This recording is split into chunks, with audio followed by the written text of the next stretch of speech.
Ikaw kung maordinahan na pagkapari, hinumdumi nga ekstensyon ka lamang sa obispo.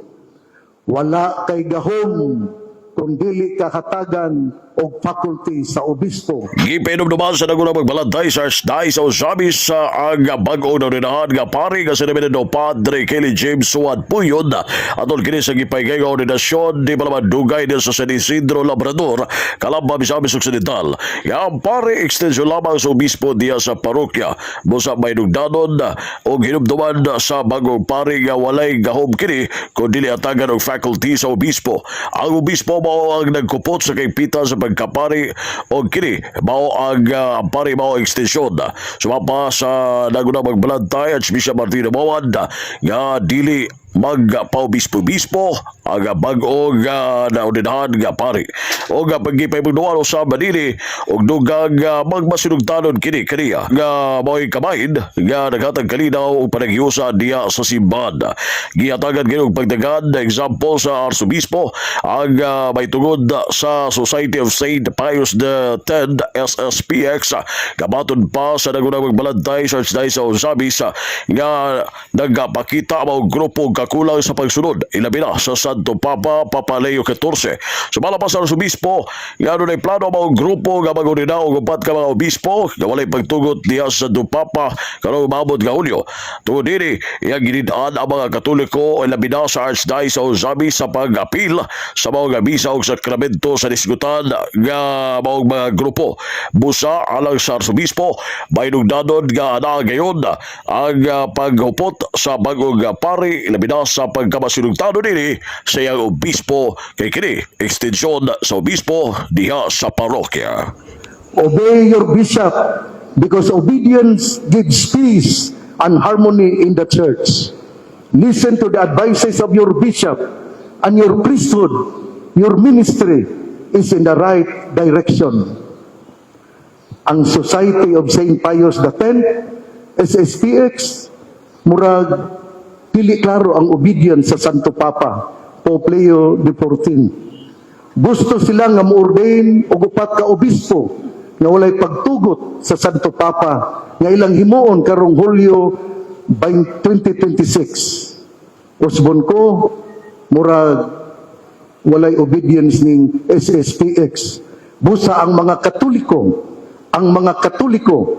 nako dinhi sa Archdiocese sa Osamis, gibid-an pag-apil sa ilang mga kasaulugan sa misa o sa ubang mga sakramento.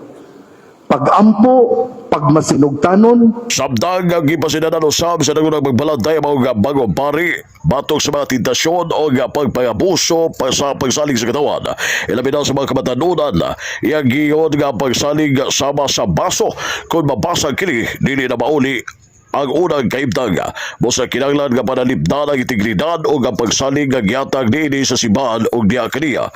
Sumapa sa nagunang magbalantay nga sa kinabuhi sa pari ang kalinaw o kalipay sa kinabuhi sa pari maangkon lamang pinagi sa pag-ampo, pagkakontento o pagkamasinugdanon.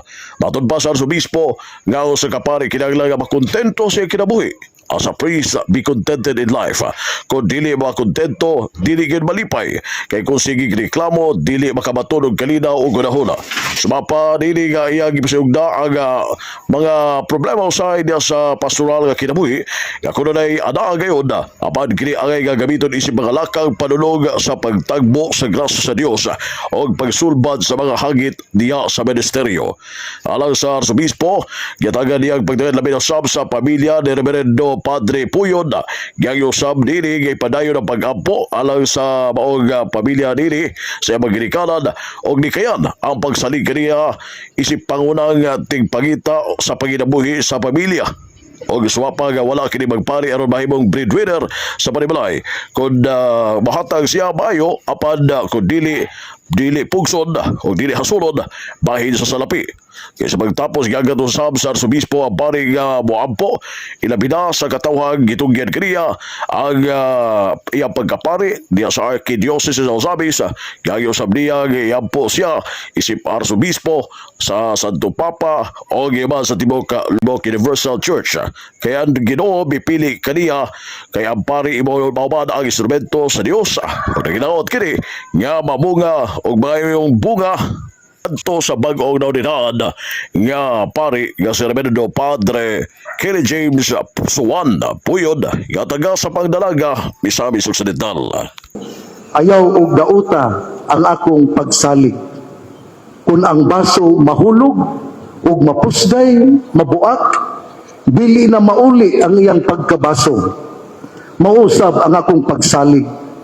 Ayaw paghimo og dautan aron dili mausab ang akong pagtanaw kanimo. Ang atibig kabayan payag mismo sa nagunang magbalad sa Ozamis Most Reverend Martinez Sarmiento Mawat Didi kanagatang og pagdagad nga pare extension sa obispo sa iyang gahom diha sa parokya. Alas sa DX din sa Medyo Kabala ang radyo sa Siman W. Manuel Rod Kilio Jr. Muduyog sa Kasi 35 ng Emeleo sa lokal ng Siman sa Ozamis na nang sa nagmayad.